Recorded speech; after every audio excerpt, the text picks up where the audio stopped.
We always also say is this is a fun job because where can you work, shoot guns, fight people, blow up things, set things on fire, crash cars, you know, destroy certain properties or whatever, and have fun and not get in trouble for it. And Yeah.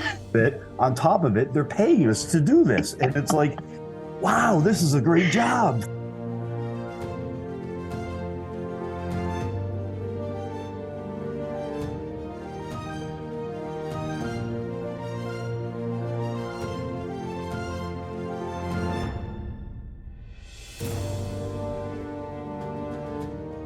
Hi, Wayne. It's so great to meet you here on Zoom.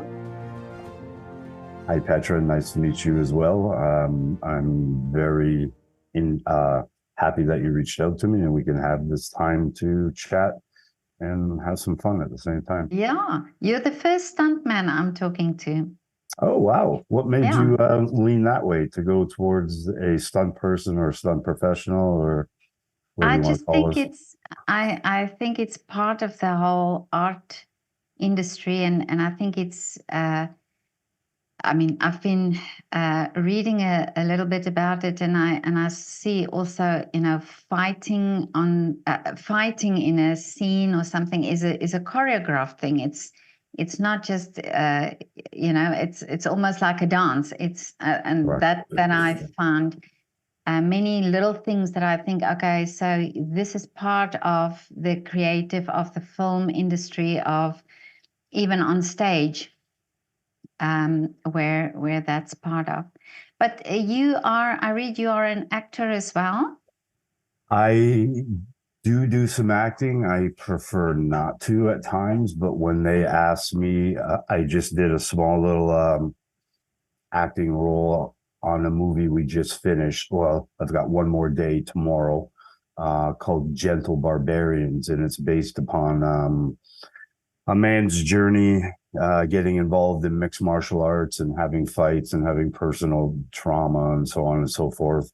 And they put me in as one of the coaches, which is I expected they were going to ask me because of my knowledge of the fight game and fighting for film. So I'm leaning forward. I must have this lean. So you can see how my weight's here. The hand that goes over his arm is the arm I'm going to be grabbing. I'm pushing dead center. When I push down on his chest, I become top heavy and bottom light. Now notice that I went right here. Now all I'm going to do is start leaning forward and I bring my hands up. This hand will stay here. This hand grabs the wrist and I swing. I'm going to do this very slow. Swing over. the fights came out very well. What we did is we took 6 stunt professional fighters. We took 6 professional mixed martial art fighters. So to bring those two worlds together, where we have the film fighting and real fighting, we did this with another movie as well called EFC. It was based upon female mixed martial arts. And we were supposed to have it out at the same time that Bruised came out with Halle Berry, but unfortunately we missed that window. But to bring the combination of film fighters and real fighters, it just gave so much more dynamic to the fights, which made them look more real, because the professional fighters, they weren't afraid. Not that we do this in real life, but they took a few hits and they took a few bumps, which the stuntmen do as well, because when you see a fight on TV per se, and it's maybe 15 seconds, that fight actually took a full day of rehearsals, of going through many things for a 15-second clip. So we prepare 8 to 10 hours for one scene that may be dynamic. Now you take the John Wick stories, like they were rehearsing every day for another scene. So like when people see, when the general audience sees something on the big screen or TV or DVD, they don't realize sometimes how much work actually goes in to prepare for certain things.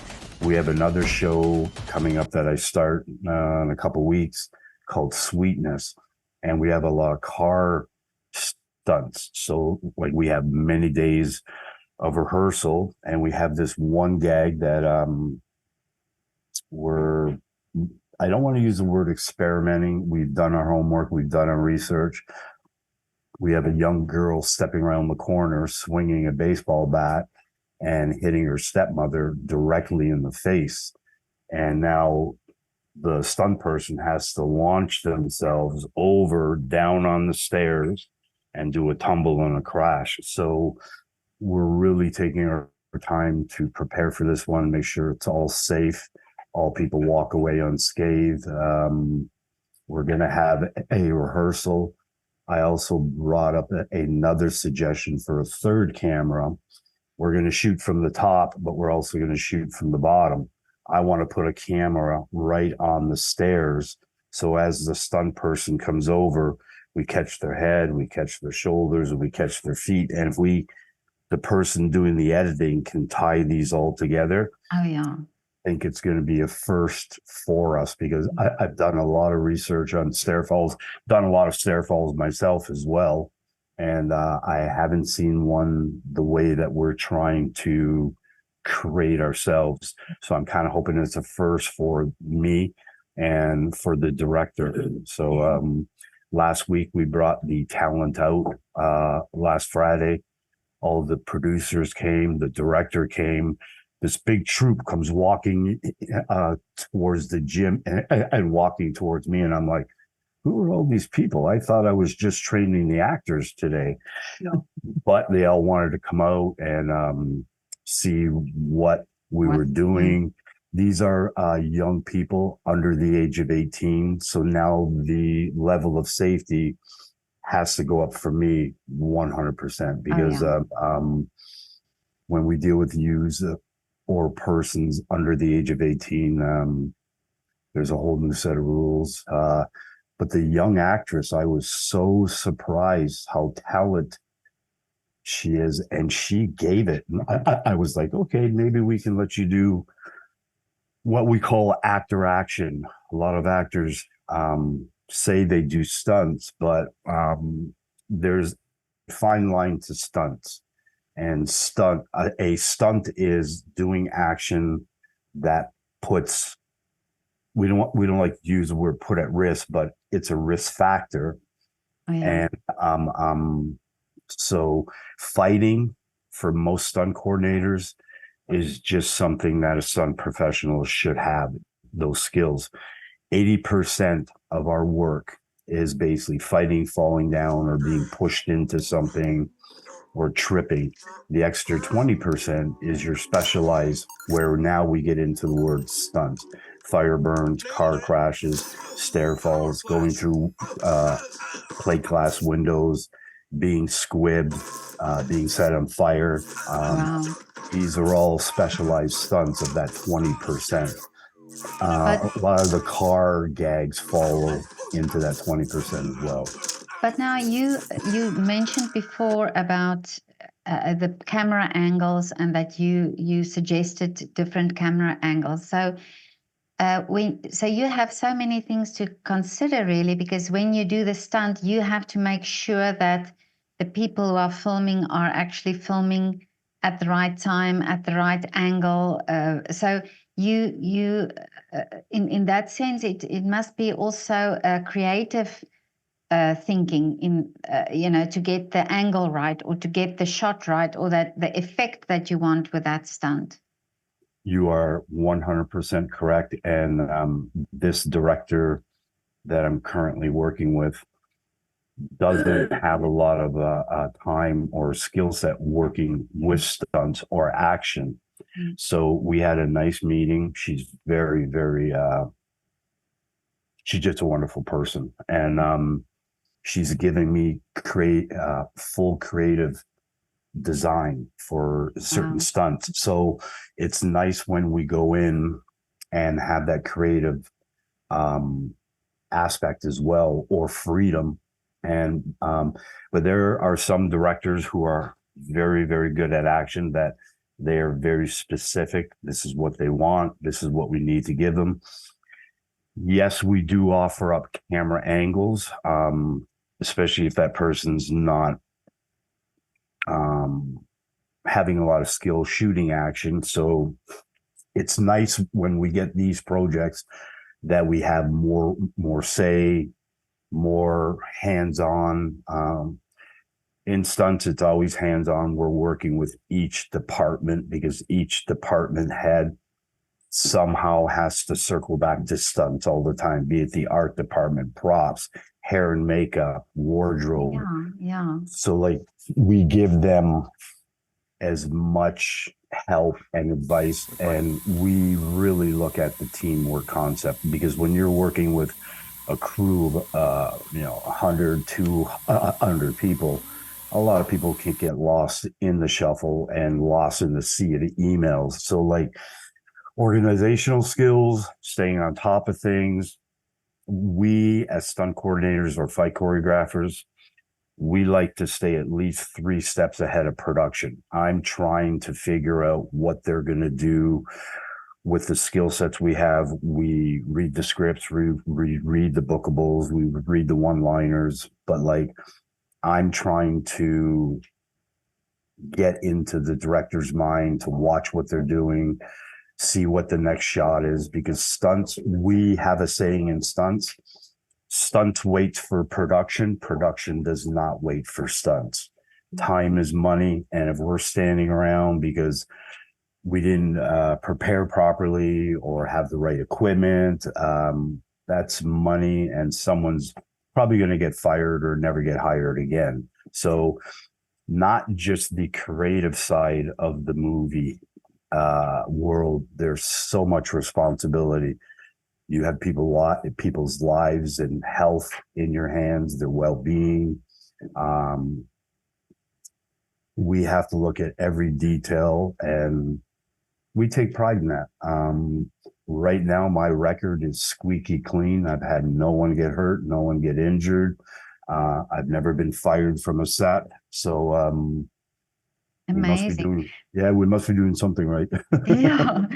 But now, this must be also the work with the collaboration with the director, because if they want you to do something, can you see ahead of time, or can you see, okay, this is not possible? Do you have the sort of freedom to say to the director, listen, here somebody's going to get killed, or this is absolutely not possible? So do you get sometimes these requests that no, this can't work? Yes, we get that all the time, and that's where we have to be very professional and handle it with a very professional answer. What they're thinking may not be exactly what we can give them, or what they're thinking, we can come up with a solution to give them that is what they want or very close to what they want. But if it is outrageous and there's too many factors of risk and uncertainties, we'll give that opinion as well. And then what we try to do is come together, that we collaborate, that we have something that is appeasing or satisfies all department heads, be it the director, the DOP, the stunt coordinator, and most of all, the stunt persons and talent, because like they need to feel comfortable doing what they're being requested to do, because if they aren't fully comprehensible on what's happening, or they're not clear on what is required from them, then we have to look at something a little bit different. We got to take another approach, because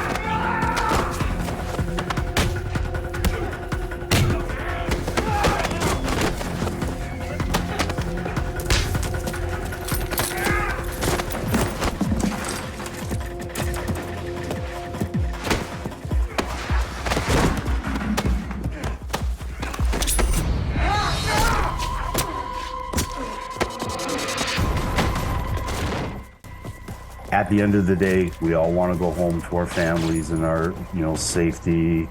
And we always say too, what travels faster, good news or bad news?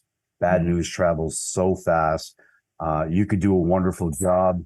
Maybe one person comes along and pats you on the back, but if something went horribly wrong, within a half hour, probably 99% of the stunt community or stunt world in Canada here knows what happens, because people will get on their phones and texts or their videos, and like it's so and at the same time, the people that we bring into workforce, the riggers, the stunt safety persons, the stunt performers. One of my mentors always says, hire the person you want to hire, not the person you have to hire. So we always try to get the best person for the job. We normally do. We are successful there. Even when we're trying to double actors, I personally try to get a person as close to that actor's, size, hair. Oh, yeah. I hate using wigs. Wigs look like, not all wigs. Now, if you get the really expensive wigs that are $2,000 a piece, then great. That show's got money that is expendable. But some of the shows, they're limited on budget, so we have to come creative that way as well. So, like, I don't like wigs because they always play horrible. They look weird. And I think people can see that. They definitely can see that. So one of the jobs, one of the main jobs of a stunt double is to hide their face, because we can't. We can't show them. We have to show a version or vision of that talent doing the actor. So, like, sizing them up. I've seen some movies where the double is much bigger than the actual actor, and it's like, okay, now you can tell that's a stunt double. So, like, there's so many people at home now that are watching so many movies on the TV, computer, and they're critics. They pick out everything. So I'm always keeping that in mind too, that what is the person at home viewing? What are they watching? I want it to be believable. I don't want it to be hokey and they go, that's crazy. Or my philosophy is I want people to watch it and rewind it and watch it again and say, how the heck did they do that? Or that was amazing. So that's but you said now rewind, we can pause as well, so we can see much clearer, than exactly. Yeah. But now what in your eyes, if you say you hire somebody you want to hire, not you have to hire, but what makes a good stuntman or stuntwoman then? Great question. Being professional, of course, at one, listening well, always being around.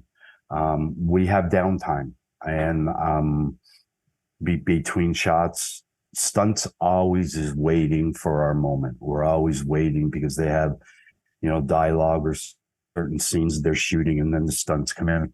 So we want people who are kind to the cast and crew, professional, to be around. If I turn around, look across my shoulder, I'm hoping to see our stunt persons, or they come up, they tell us that they have to go somewhere and get something.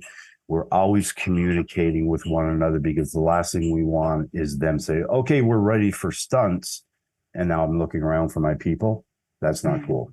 That's not cool. So getting back to what I said, hiring the person you want to hire, not the person you have to hire. There's always different levels of stunt performers. You have your top notch, and then you have tier 2, tier 3, tier 4.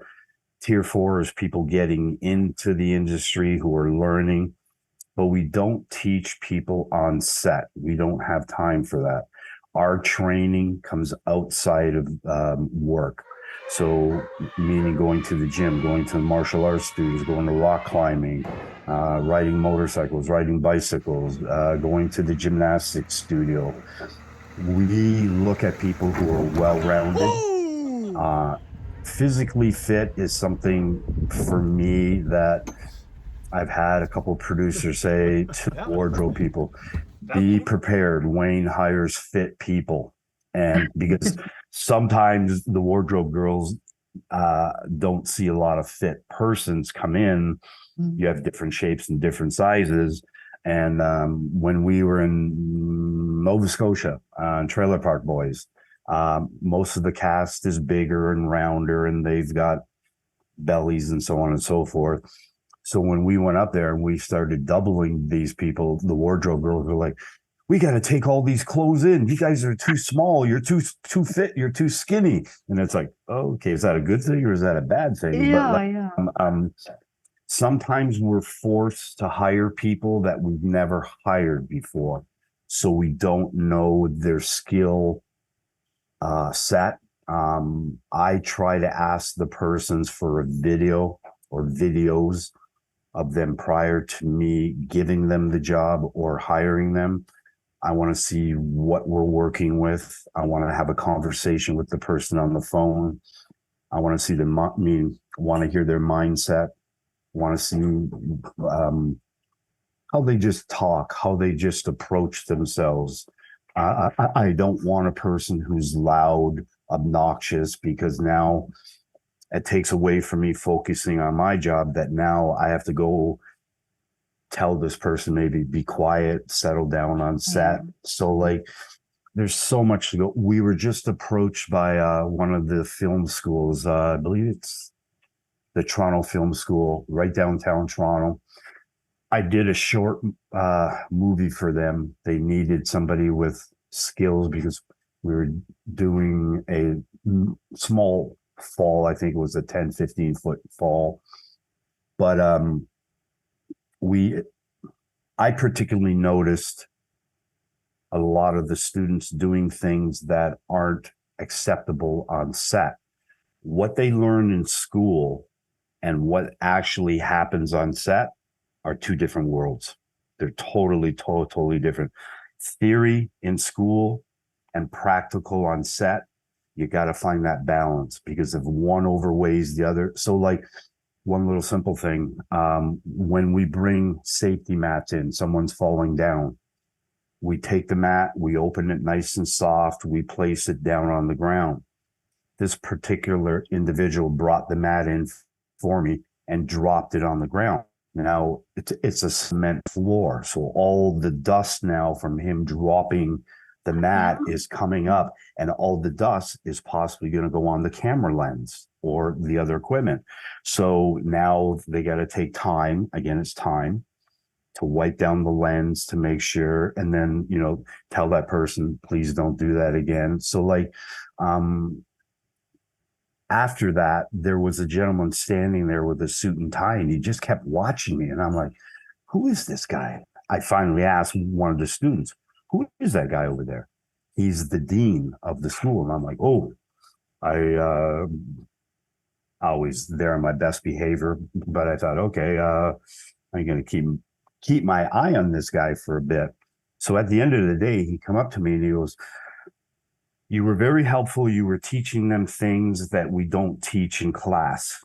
Can you put a curriculum together and come back as a guest instructor and teach the workable modes or concepts, or the proper way to act on set? Because there's set etiquette, there's set manners. Like if someone's talking to another person, let's say the director is talking to the DOP, just don't walk in and interrupt them. There's a moment of space and time and waiting for your turn, or go to the AD. We had a stunt person a couple of years ago, which really got me upset. He's a stunt performer. I turn around and look, and he's talking to the director, telling the director how he should shoot the scene. The AD comes to me, he goes, Wayne, what's this guy doing? I go, I don't know, but we'll find out. So I went there and very polite, hey, I have to speak to you about something. Walk him away. I go, what are you doing talking to the director? Well, I was just trying to explain to him that if he moved his camera here, I go, this is not your job. yeah. This is not your place.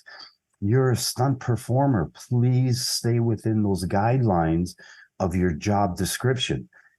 There's a chain of command that we always use, just like the military and so on. There's always the person at the top who spearheads the events or actions, and then it trickles down. He And didn't like get you it though. say, that's Yeah. not being taught in college or in a university, at university.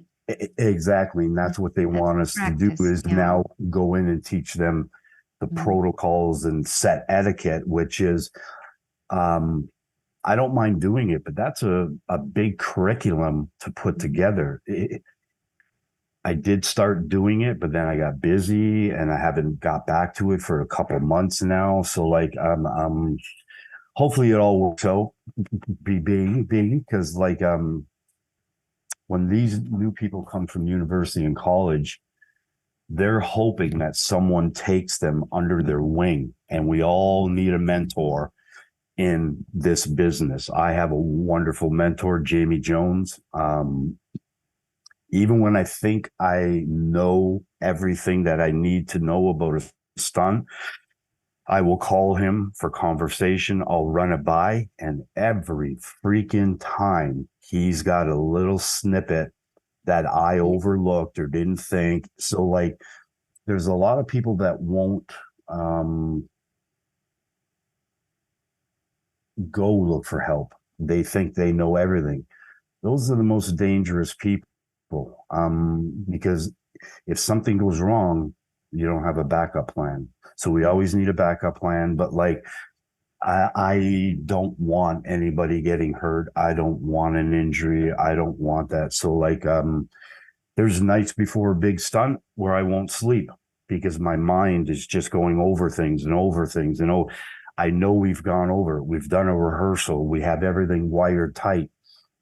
But your brain kicks into this mode where you're just double checking, triple checking, quadruple checking. And then on the day when things go great and it's a successful stunt and everybody's happy and clapping, you feel this, just a surge of just, Oh, I can imagine. just thank God it's over. Thank God it's, Yeah. safe. But like, we always also say is this is a fun job, because where can you work, shoot guns, fight people, blow up things, set things on fire, crash cars, destroy certain properties or whatever, and have fun and not get in trouble for it. And on top of it, they're paying us to do this. And it's like, wow, this is a great job. I So know, like, it sounds, I've never thought of that, but amazing. Yeah. But Wayne, as a child, did you do a lot of martial arts, or were you very active as a child? How did you get into stunt work? I was a very hyperactive child. I was always out, we were building our own bicycles, our own go-karts, and we were daredevils, jumping off bridges and, doing just crazy things. And sometimes when I look back at our childhood, I'm like, how did we survive this? Like, we were crazy. You had an angel. Yeah. So I wanted to start boxing when I was about 10, 11 years old, because I have a speech impediment, but it used to be severe. I mean, like, I couldn't get out 2 words, 3 words without getting stuck on one word for 5 or 10 minutes at a time. So I got bullied all the time. My nickname was Porky Pig, the cartoon character, because of the way he stuttered and the way he talked. So every day was somebody picking on me and me having to fight to protect my honor, my integrity, or myself person. But my parents, we weren't a wealthy family. They didn't have the extra money. So sports was something that we did on the weekend as kids, or if they had community baseball or community soccer that didn't cost a lot of money, our parents would throw us into that. But for some reason, I wanted to box. I was getting Really? tired of getting beat up and bullied and all this. So I talked to my parents about it. They said, no, no, no, no, you're not boxing. You're going to get brain damage. You're going to get hurt and blah, so on. I'm like, oh boy, what do I do? So that day at school, I got beat up really bad. 3 kids jumped on me for my stuttering. And I thought, screw this. So I went to the boxing club, and Ray Napper, senior at the time, wonderful person. He's no longer with us. But he gave me an opportunity. I didn't have the money to pay for boxing lessons or a membership. So he says, come back tomorrow and you can start training. And I'm like, oh, okay. But he goes, if I take you on, here's what you have to do. You will come and train. You will do what we tell you to do as a boxer learning, but you are now responsible for cleaning up the club after everybody leaves. And that means, the washrooms and putting all the boxing gear away. So it's not so it has a chance to dry out, because we sweat in boxing, and the boxing gloves ears get wet. So I did that for probably about 6 months. And he told me that there would be somebody else who would come in and probably have a very same situation or very similar request. So that person came in. But what he made me do next was to start teaching the new people that came in, because I was catching on quick to boxing for some reason. Maybe it was that pent up anger that I had from being beaten up all my years or what. But I says, no way, I can't do that. I'm going to stutter. They're going to laugh at me, because a lot of people used to laugh at me for my stuttering. Being made fun of was all right, but being laughed at wasn't all right. That hurt more than the actual physical beatings at time. So he got me teaching, and then I found my groove. I just started feeling my confidence, my approach to people, approaching people, or having people approach me. And without me really noticing it, my stutter started diminishing. It slowly went away. So then, you give me goosebumps now, really. Yeah, it was just weird, Amazing. I've told this story to so many people. My wife knows me very well. We've been married for 33 years now, I believe. Yes. So she's seen the struggles that I've gone through with my stutter, and to be very truthful, lack of confidence. It destroyed my confidence. I can imagine. But then I decided to leave boxing and go to the martial art world. So my martial art instructor, who was a very interesting person, to say the least, but very talented, he's seen something in me as well, because at that point I left boxing. I had 75 fights, won a bunch of championships. So I was going into the martial arts with already a very strong background in combative arts. But it always intrigued me about the martial arts, what they did and how they moved and all that. So I found Japanese jiu-jitsu, and I fell in love with it, because the boxing blended so nice with the Japanese jiu-jitsu. Then I started fighting in and winning and doing this and doing that. And then one day I get a phone call from a friend who was already in the film business. And he goes, hey, we have this really cool fight scene. We can permit you. Would you like to come out and try your hand at working in movies for fights and stunts? And I'm like, yeah, sure. But I had no idea what it paid or anything. I was totally clueless. So my first day as a stuntman, I'm on a show called Kung Fu: The Legend Continues with David Carradine. This is going back. Yeah, this is going back. Amazing. Wow. Well, I started in 95, so that probably would have been 96, 97. I get on set. I'm not saying nothing to no one. I'm just watching and I'm observing, because it's like TV magic. TV where all these cameras and all these people running around and walking around. Ready, set, action. Okay, let's go. And all of a sudden, all these things are happening. I'm like, wow, this is so cool. So my time comes up. They take me over. We rehearse the fight with another guy. And I'm thinking, is this the person that I'm doing the fight scene with? And they go, no, you're doing it with David Carradine. I'm like, oh, Wow. don't hit David, they said. They knew my background as a boxer and a martial artist and a fighter. And they're like, whatever you do, please don't hit him. I go, I won't. I have good control. Mm-hmm. So we come out, we start the scene, and all of a sudden David throws a punch, whack, hits me right in the nose. And I'm like, oh, cut. And all of a sudden I feel this warm fluid running down my face and my lip. He broke my nose.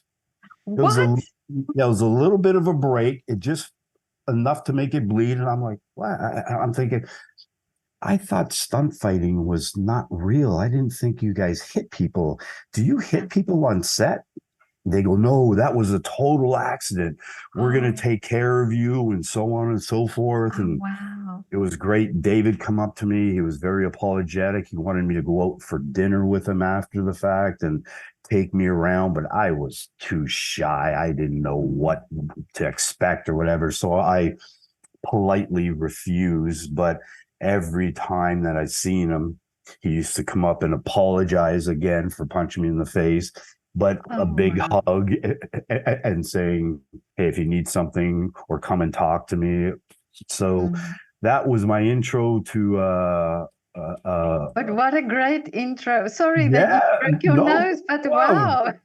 Well, I had been used to getting my nose busted, so my nose has been busted a few times. So one more wasn't going to make me any prettier. So it doesn't matter. But nice little intro. And I was so happy to work with an icon like David Carradine and to pass this story on that he actually punched me in the face for real. So it's my claim to fame, I guess you might as well say. Yeah. But if anybody can, if it has to happen, then let David do it. Exactly. And if it's going to happen, it's probably going to happen to me too. So that's just my luck. But yeah, it's been a fun journey. There are ups and downs, unfortunately. Like, one of the biggest things I have a hard time dealing with and I struggle with is when people call me asking me for work and I don't have work to give them. I can't afford my mortgage. I can't afford my rent. I haven't worked due to COVID and, the SAG strike and all that. And we were very blessed. We were very gifted that we worked all the way through COVID. We worked through the SAG strike, but they were smaller shows because the bigger shows weren't able to come in from LA, New York, and so on because of all the border crossing dilemmas with COVID and so on. So, but like a lot of people, I just felt so sorry that I couldn't offer or give. So that part, and it still happens today. There was another gentleman the other day that I hired for the first time, and he was so grateful to be hired. He said he hadn't worked in almost 10 months. And I'm like, oh, wow, that's hard. He had to start selling off, personal properties. Then he said something to me that almost broke my heart. Well, it did break my heart, to be truthful. He said one day he was driving down the highway and he was so depressed and so saddened by things. For a quick moment, he had a thought of turning his steering wheel into an oncoming transport truck. And I'm like, oh, I go, wow. I go, like, where is this coming from? He goes, you know what? The film world can be very giving, but it can also take. And unfortunately, it's a industry that you can be on top of the world one day and the next day something can happen and you may never work again. So like we have a union that protects us for legal working rights and aspects and so on. But again, getting back to what we were saying earlier, etiquette, protocol, the way you handle yourself, the way you talk to yourself, not talk to yourself, talk to people, that sets you apart. that could actually aid you in bettering yourself into the film world.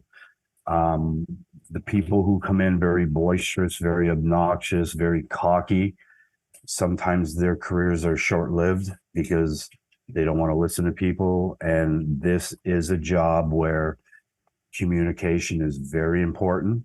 Everybody needs to be on the same page. You can't have changes that aren't authorized without authorization from the head department, so on. So there's a lot of things that people don't know that will do that unfortunately hinders them. But these are things, again, that we pick up over the years. We see someone do something wrong. Okay, I'm never going to do that. We hear this person, the way they talk, and then that person walks away, and the person they were talking to go, what an a-hole that person is. We don't want to be that person. So like, we're always trying to be on our best behavior. We've even been accused of being phonies. And there are people who will put on a phony facade. And then once they're away from all these people or their business or whatever, they show their true colors. So we try to be stable throughout our lives. What you see now is what you get on set. The way I treat people daily is the way I treat people on set. I don't go on set and change my approach or change the way I talk, or I don't yell on set. I don't swear on set. I'm always around. They always ask me, do you want a walkie? No, I'm going to be right beside the director all the time. So unless we're working afar, then yes, we need a walkie. But like, there's so many things that this industry can make or break you at the same time as a person. So you were going to say something. I'm sorry. Yeah, no, I want to ask now that, do you have to have the script? You get the script beforehand, so you can plan beforehand. So where the actors are learning their roles or their words, then you have the time to develop the whole scene or all the stunts that you're going to have to do. Correct. Yeah. So how long before the time do you get that? How long do you need?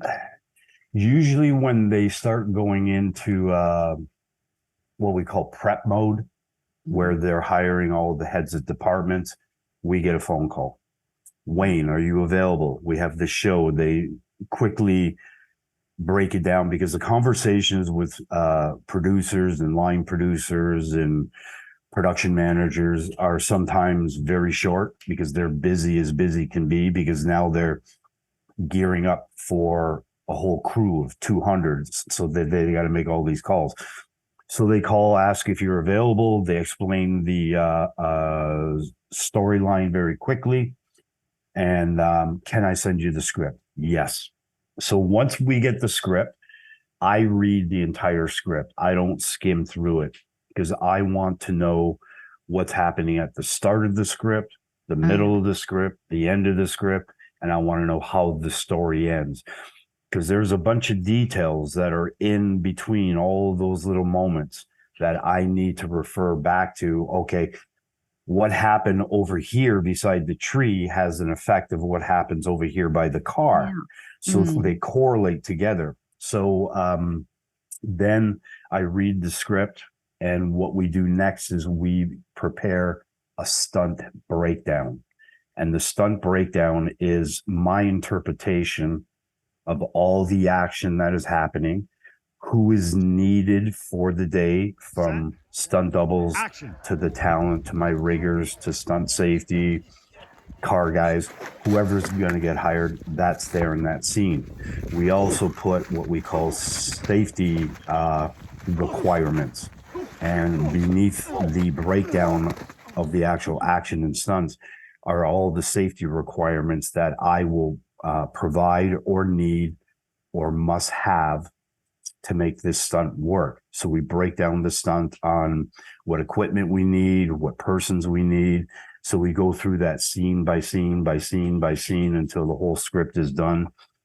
Then I send that stunt breakdown to the direct line producer and production manager.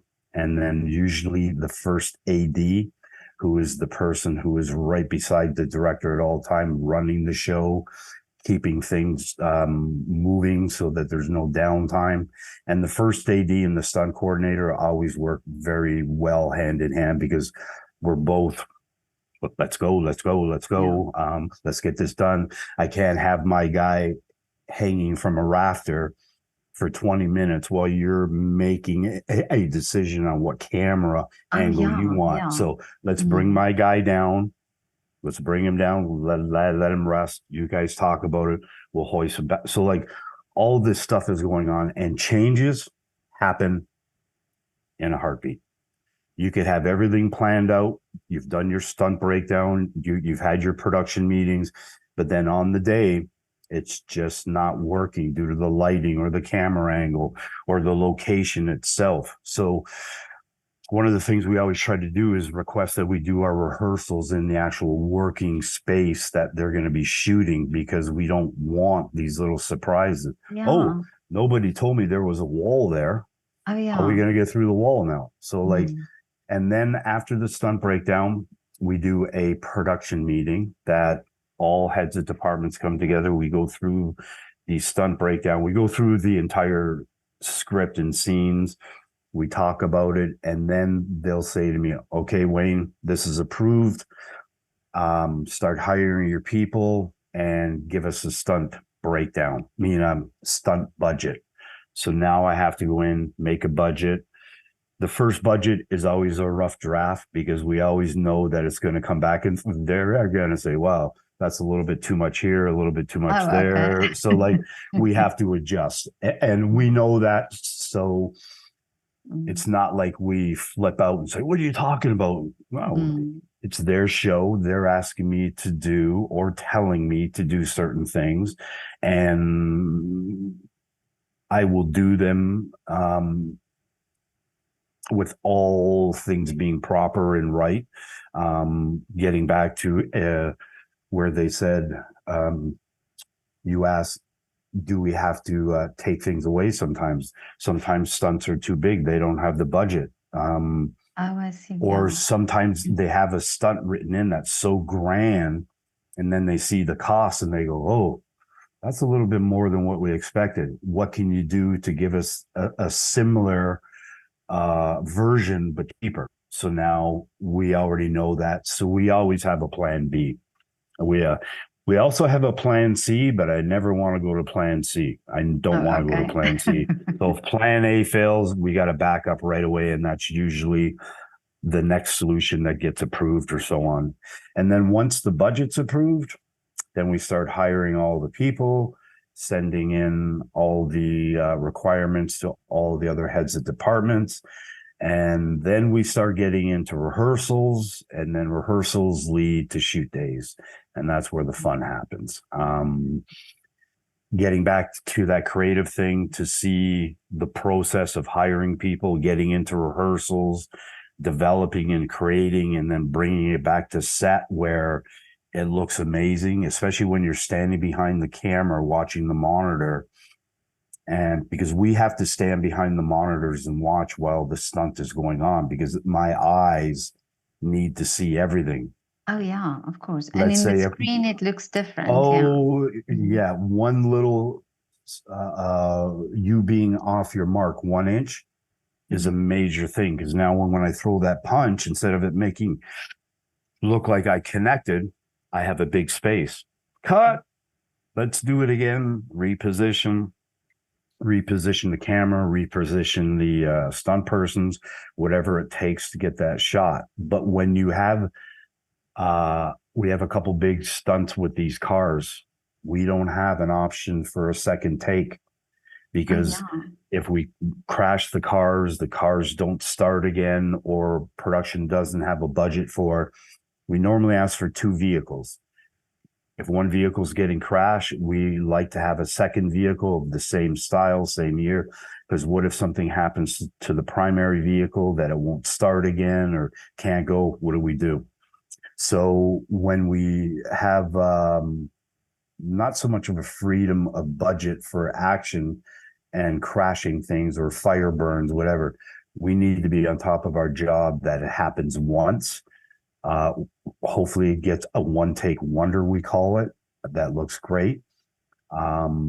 So everybody needs to be on their game, because when we only have one shot and we can't do another shot, and this is where some people will start rushing. All right, hurry up, let's go. No, let's mellow out. Let's just calm down. Let's have another safety meeting. Let's make sure everybody is on the same page. Everybody knows where they're going. Everybody knows their cues. Everybody knows what their responsibility is. We need to be so on top of things and dialed in so tight. It's like that domino effect. If one domino doesn't reach the next domino, Oh, yeah. what happens? Stop, cut. Oh, wow, we can't do this now. Now the director's upset, the money maker, the showrunner, whoever's putting money into this movie. And if it happens to be a major stunt that fails, who do you think they turn to and point a finger to? Me. So that's not happening. That's not happening. Wayne, you I've never thought of that, and you'll make me look at action movies and stuff so differently, because you know what, it happens in the movie, and you talk about it, and you think, okay, this has happened, but you don't know all the detail. And I'm so grateful that you're talking about all the detail and all the small little things that are involved. That that makes, like you say, sometimes just a few seconds that makes the few seconds. Mm-hmm. But now it's a very physical job, and of course you talk about also the guys that have to be really fit and up the game, and do go be in the gym and do the martial arts and things. But there's also a thing that there's an age limit, probably, where you think, okay, so physically you would not be able to do all these things. You're absolutely correct. And there are all different sizes and shapes and stunts as well. Mm-hmm. There are people who are very fit, and there are people who are just them, who will say, who don't work out, who don't train. But a stunt double could come from, it doesn't matter, because, like, let's say they cast a male actor, 5'8", 230 pounds. Okay, we know he's not in shape. We know he's not fit. So now we got to find a stunt double that is relatively the same look. And there are people out there, because we need those people as well.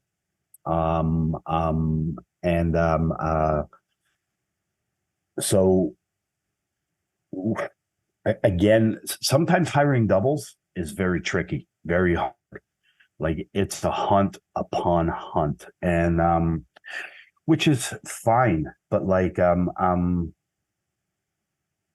you need to stay somewhat active. You need to have skills. You need to have training. You need to understand your body. And a lot of people will contact and say, I'm a crazy person. I'm an adrenaline junkie. I'll do anything you tell me to do. Those are the people we don't want, because they are a risk. They are just adrenaline junkies. They're going to do something that's not proper. We had one guy before. We laid everything out for him. What he had to do was his first time doing stunts, but he was one of the persons we had to hire because he needed to double somebody, and that's the only person that we can find. He had to do a straight line. He couldn't get it in his head. Maybe he was too nervous. Maybe he was too excited. I don't know, but something so simple of running and kneeling down, looking into the mirror, seeing the bad guy come through the mirror and then turn and shoot him. He couldn't do it.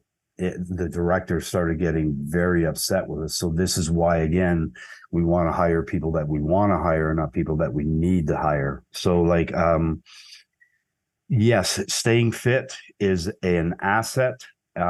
It also, if you do get injured, you heal faster. And yes, we get hurt. I've had the last couple of years for me have been miraculously, I'm still walking and I'm still training and working out. I broke my elbow last year, had the muscle torn off the bone, had to get surgery. That was working on the TV series The Boys, just a freak accident. We're doing a big, if you can think Trump supporters and non-Trump supporters just clashing. So we were beating each other up with fake garbage cans, signs, fake 2x4s. It was fantastic. We were having so much fun. It was a 3-day shoot. And the last day, I go to pull my arm back and punch. Somebody at the same time swings one of the fake 2x4s, catches me in my arm, and I hear snap. And I'm like, oh, okay. I look at my arm. I'm like, man. So I take a knee because I can't throw no more punches. And my lovely coworkers and friends think I'm in acting mode, that I'm hurt. So as I'm down on one knee and shielding myself, they're beating the snot out of me. They're kicking me, punching me, and they didn't know, right? So get up, I walk away, and they go, "What's wrong with your arm?" I go, and then they go, "Oh, we didn't know we were punching you while you were down." And I go, it's all right. So yeah, we do get hurt. Bumps and bruises. It's just part of the game. We don't want that to happen. But bumps and scratches and bruises. I may sound like a little bit of a hard butt here, but I'm not going to sympathize with you if you get a bloody nose or, a scratch or a bruise, because like, you know what you signed up for, you know what your job is, proper padding. Like we wear a lot of safety padding as well. And, but females, here's a thing. We had a lady do a stair fall for me not too long ago. The wardrobe they brought out, I was like, oh, okay. So you want her to do the stair fall? A mini dress, high heel shoes that the heels were like, I don't know what the heck they were even. So she comes out and she goes, here we go again. I go, so females have a tougher time than guys with wardrobe. Really? They'll bring a female out for a fight scene in a mini dress and high heels. Where can you put padding? Where guys come out, we got suits on, full length t-shirts, pants, and all that. We can pad up like crazy. So there's always this little jokingly battle between females and guys in the stunt world. The females come walking out, we look and we go, I guess you're gonna have fun today. They look at us and go, you lucky son of a gun, you get to pad up and everything. But this girl doing the stair fall, the way the dress was designed, they had it too long at first, and I go, it's too long, we need to cut it.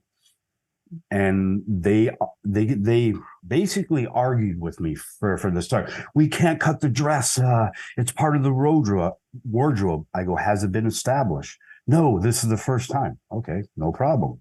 So we're establishing this for the first time, the dress. I wanted them to cut off 4 inches, and we compromised to 3 inches, and it wasn't a big factor, but just the way she fell, her heel got caught into the dress. So the heel poked a hole through the material of the dress and kept her leg in a bent position as she's tumbling down the stairs. And watching this, I see this and I'm like, oh, I hope she doesn't turn this way or dislocate her hip or knee, because you could see her frantically trying to pull her foot free from the cloth because she felt it. It turned out fantastic. The stunt went well. We only did it the one time because they got what they needed, and I wasn't about to let her do it again due to that dress. And because if it happened once, it's probably going to happen again. And so she got a little bit of a bruise on her hip. She's my mentor's wife, so I'm always making sure that she doesn't get hurt, because he's going to kill me if I hurt his wife. So it worked out great.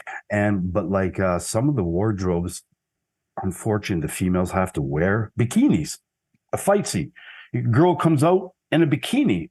I'm looking, I'm going, okay, where does this wardrobe relate Yeah. to the movie? Like, we're not at the beach, we're not by a pool, we're in a house, bikini. Okay, I get it. Maybe she's going from the house to the pool outside, but like this fight scene, she had to crash into walls, fake mirrors on the wall, break a table, go down a couple stairs.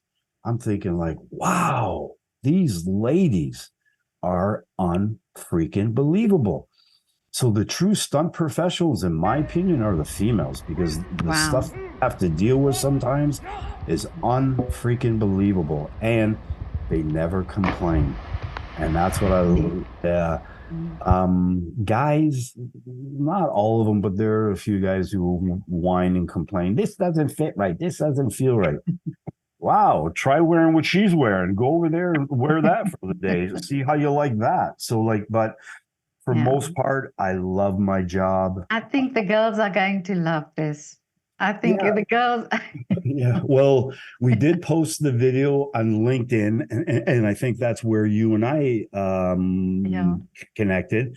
And Mhm. that video got 30,000 views. I was Wow. like blown away in the comments by females. Finally, somebody posts something and talks about the wardrobe that females wear. Like, this was a crazy stairfall. Look at the wardrobe she had on. And I commented on each and every one of them. I says, yes, our females, elite stunt female performers they're dealt the crappy hand sometimes. Like, I see some of the females walk out with their wardrobes. I could see they're burning holes through me with their eyes. They get to me and they go, so this is my wardrobe, Wayne? I go, yeah, I guess so. And they're like, you're lucky we like you. It's like, great. But like, for the most part, we want to keep good rapport with everybody. And like, it just makes the Amazing. job so much easier. You have a happy environment instead of one that's like tighten up, because like no one performs properly under pressure. And a little bit off the topic, but my mentor and myself were just speaking the other day. He had a person on set who got overwhelmed. She's a newer stunter. She got overwhelmed that she just froze. She broke. Now, when you break a person on set, like years ago when we first got into stunts, because 95 in Toronto, I think we only had like 60 or 70 stunt professionals. So we were working all the time. We were working on one set, we'd wrap on that set, sleep in our vehicle for maybe a couple hours or 4 hours, go to another set, work on that set, go back to the other one. It was crazy. I believe now we have something like 450 stunt members through the union.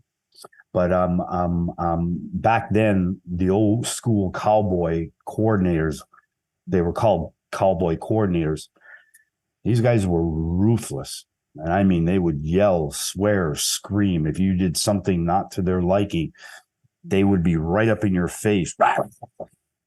And people would break. So if you break a person by yelling at them or screaming at them, or maybe they're just not comprehending what is needed from them. Maybe they need some words. You have a surety or confidence or something is so. So my friend Jamie, he had one of his stunters break the other day, and she just froze. When they called action, she just stood there frozen. So right away, he noticed this. And what we do when someone's broken like that, we need to fix them really quick, or we need to have a backup plan to move them to another spot and exchange maybe someone who looks very similar, because continuity plays a big part too. Because if I have this one person doing the same thing and they break and all of a sudden I put something in, someone's going to, hey, that's not the same person. So what we do with that is we take the person, we just go for a little walk. We don't scold them. We don't yell at them. We don't, ask them what's wrong. We start the conversation by, how's your family? What'd you do last night? We want to get them away from what they're thinking right at the moment. It's very much like law enforcement. When they come to a crime scene, they separate people. They don't want them being confused by what they're hearing over here or what that person may be doing. So we take them for a walk. We just start a general conversation. And then we wait till we hear them basically take a sigh or a deep breath. Now we know we can start talking. Okay, what's going on inside your head? Can I help you with something? Is there something that you need from me? What's slowing you down? What's not making this work for you? And once they can give their interpretation of what's happening inside their head or why they're not performing, hopefully we can offer words of wisdom or guidance or helpfulness, and they come back and they do a great job. Now, most of the time that works, but we also have to be prepared for the person that's broke upon repair. What do I need to do? So there's a lot of factors that come in that we need to be thinking on our feet all the time. I can't have a lax brain on set. There's so much happening. I'm getting emails, I'm getting texts while we're shooting from the producers, whoever else, other stunters looking for job. I personally put my phone aside while we're shooting. Not that person on set that's here with my phone. I won't even take my phone to set some days. And I sometimes let production know, saying, we have a big day today. I will be on set. If you need me, come and get me, or send one of the PAs or the ADs or whatever. But I just don't have time today to be on my phone messaging back for little questions like, what size shoe is Bobby? I don't have time for that today. Sorry. So like and it's distracting. Yeah, so distracting But you could also be very polite and say, hey, I'm very busy right at the moment. Can you give me a couple hours until the next break? One of my pet peeves is, I get so upset when people don't respond to emails and texts. For some reason, that irks me, because how long does it actually take to respond? 10, 15 seconds, 30 seconds. Even if you're busy, hey, I'm busy right at the moment. Let's connect later in the day. Great. But sometimes when production wants us, they expect us to be right then and there. But I want the same favor back too. So if I need something from production, I want it right away too. And this is where, when you go into the start of a movie or production or project, you introduce yourself to everybody. You be cordial, you be polite, you be caring, you be yourself, be the true individual you are. And all that information just seems to come to you without effort. And if you make a good rapport with people, when you ask for something from them, they're more likely to get it to you quicker than later. So, there's a lot that goes. This is great advice for all walks of life, that you have to have that etiquette and that discipline to be like that, and to work like that, to work like that. But very now, good description.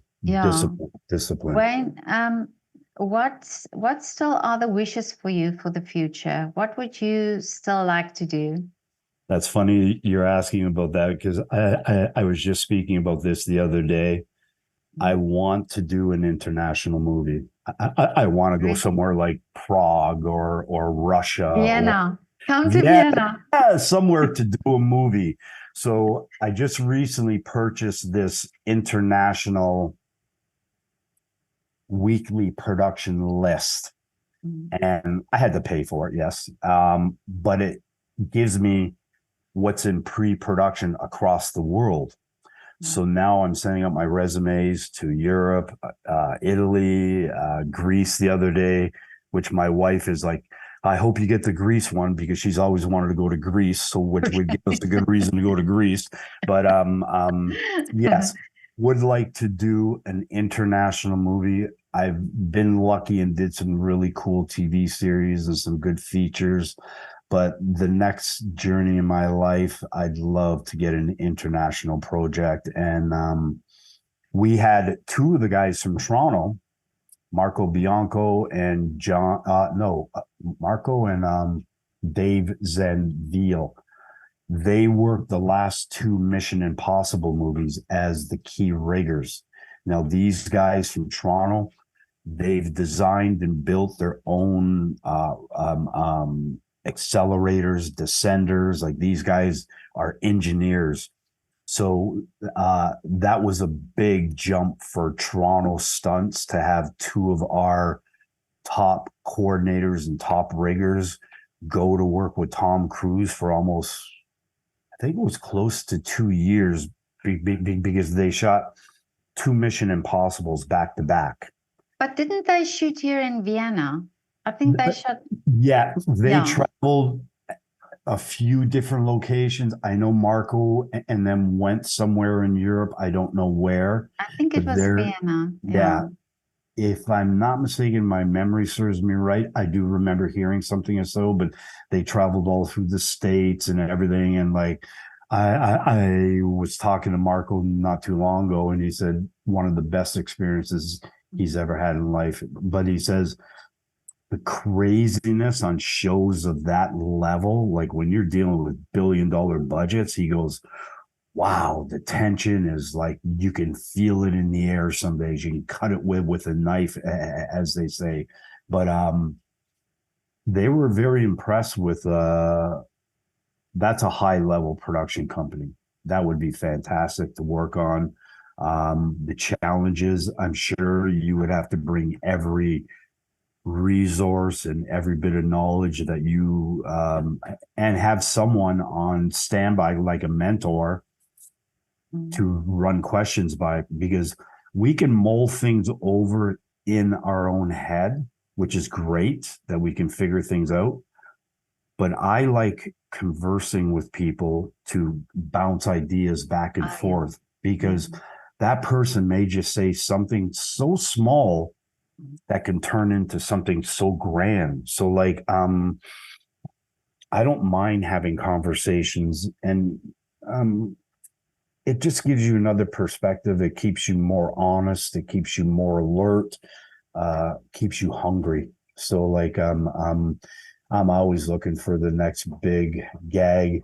And sometimes a lot of people also think that stunts, is a life of glamour and luxury. It is. Don't get me wrong. As a coordinator, sometimes we have to go in. We don't like using this term too much, but we need to babysit. Let's say an actor is running up a stairs. We're just there to make sure they don't trip and fall.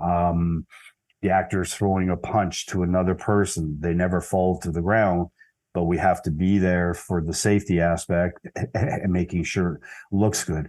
So there's a lot of days where we don't do a lot of big action, and we're just, there for safety reasons, or giving small guidance to technique or form or delivery. And then there's some days where, some projects where you have stunts that the stunt could take you 3 days to design. So then we have all the other aspects of dealing with people on set. Some people that are difficult, some people that are great to be with and chat with, look forward to working with. But interesting work. yeah, Really, it's what a great job. It's a great job. It's like, for most time when people find out what I do for a living, it's a big conversation. So I kind of like hold myself back a bit. I don't talk about it in public. I don't talk about my fight background in public, or if people ask, I don't mind talking about it to a small degree. But I'm not the kind of person that boasts about myself or brings things up. Hey, look at me, type thing. I'd rather go under the radar and just get my work done and come home to my family and my dog and just chill. So don't need to be famous. I don't need to be famous. But I can, it's so great to talk to you. You come from this really humble background, from being bullied, and you have such a great story to tell. And I can just hear also your etiquette, you know, the way you approach your job. It's so amazing, and it's thank you so much for talking to me, and thank you so much for sharing this wonderful story with me. Amazing. I'm always It was a pleasure meeting you, and hopefully one day we come to Vienna and shoot a movie. Yes, I'm going to, fingers crossed, you're coming this way.